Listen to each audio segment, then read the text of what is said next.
नमस्कार। उपमुख्यमंत्रीपद घटनात्मक नाही, मग त्याला इतकं महत्त्व का?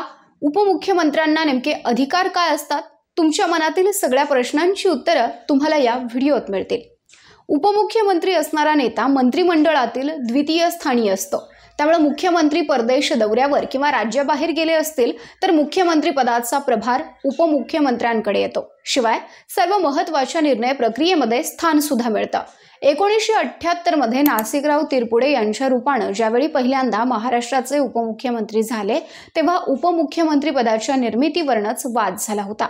त्यानंतर गोपीनाथ मुंडे उपमुख्यमंत्री झाल्यानंतर सुद्धा कोर्टामध्ये याचिका दाखल करून या पदाला विरोध करण्यात आला होता।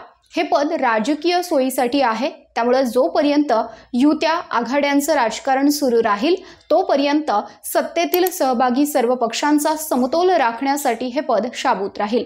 भारताच्या लोकशाही इतिहासात अनेक मुख्यमंत्र्यांना कॅबिनेट मंत्रिपदावर समाधान मानावं लागलंय, पण मुख्यमंत्री पदावरून उपमुख्यमंत्री होणारे फडणवीस हे पहिले नेते आहेत।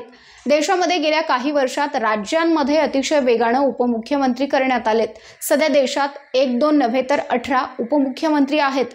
अनेक राज्यांमध्ये एकापेक्षा जास्त उपमुख्यमंत्री आहेत, ज्यामध्ये आंध्र प्रदेश हे अव्वल आहे, जिथे मुख्यमंत्री जगनमोहन रेड्डी यांनी त्यांच्या खाली 5 उपमुख्यमंत्री केलेत। राज्यघटनेमध्ये उपमुख्यमंत्री पदाची व्याख्या कशी केली आहे तर 1950 मध्ये जेव्हा राज्यघटना स्वीकारली गेली तेव्हा सरदार वल्लभभाई पटेल हे देशाचे उपपंतप्रधान होते।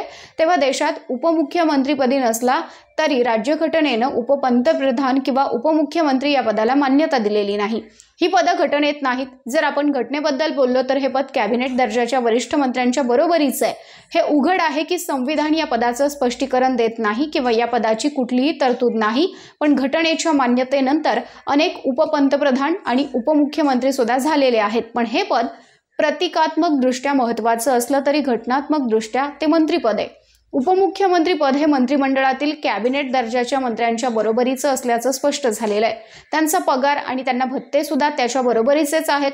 त्याला त्याच्या विभागांव्यतिरिक्त इतर कोणत्याही विभागामध्ये हस्तक्षेप करण्याचा अधिकार नाही किंवा त्यांना बोलवून बैठकांचं अध्यक्ष सुद्धा करता येत नाही। फक्त या अर्थाने विशेष म्हणता येईल कारण ही पोस्ट निश्चितपणे राजकीय उंची दर्शवते। या पदावर बसलेल्यांना त्यांच्या स्थितीनुसार व्यवहारामध्ये कॅबिनेट मंत्र्यांपेक्षा नक्कीच वरचं मानलं जाऊ शकतं, पण उपमुख्यमंत्री हा मुख्यमंत्र्यांच्या कामामध्ये हस्तक्षेप करू शकत नाही। मुख्यमंत्र्यांचे अधिकृत आणि आदेश केवळ तेच देऊ शकतात। जर त्यांना पोर्टफोलिओनुसार अधिक चांगलं खातं दिलं गेलं तर त्यांचं महत्त्व थोडंसं जास्त मानलं जाऊ शकतं, मात्र त्यांच्या फायली सुद्धा मुख्यमंत्रीच क्लिअर करू शकतात। आपल्या विभागाचं बजेट आणि खर्चासाठी त्यांना मुख्यमंत्र्यांच्या परवानगीवरच अवलंबून राहावं लागतं। उपमुख्यमंत्री मंत्रिमंडळाच्या बैठकीचं अध्यक्षपद घेऊ शकत नाहीत। मुख्यमंत्री नसतील आणि त्या कामासाठी त्यांना अधिकृत केलं असेल तरच ते करू शकतात। आजकाल युती सरकारमध्ये या पदावर बसलेल्या व्यक्तीला क्रमांक 2 मानलं जातं।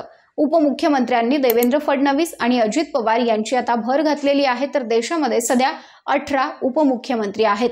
महाराष्ट्राच्या राजकारणाचा आजवरच्या इतिहासामध्ये अजूनपर्यंत तरी उपमुख्यमंत्रीपदी विराजमान झालेला किंवा विराजमान असलेला नेता मुख्यमंत्री झालेला नाहीये।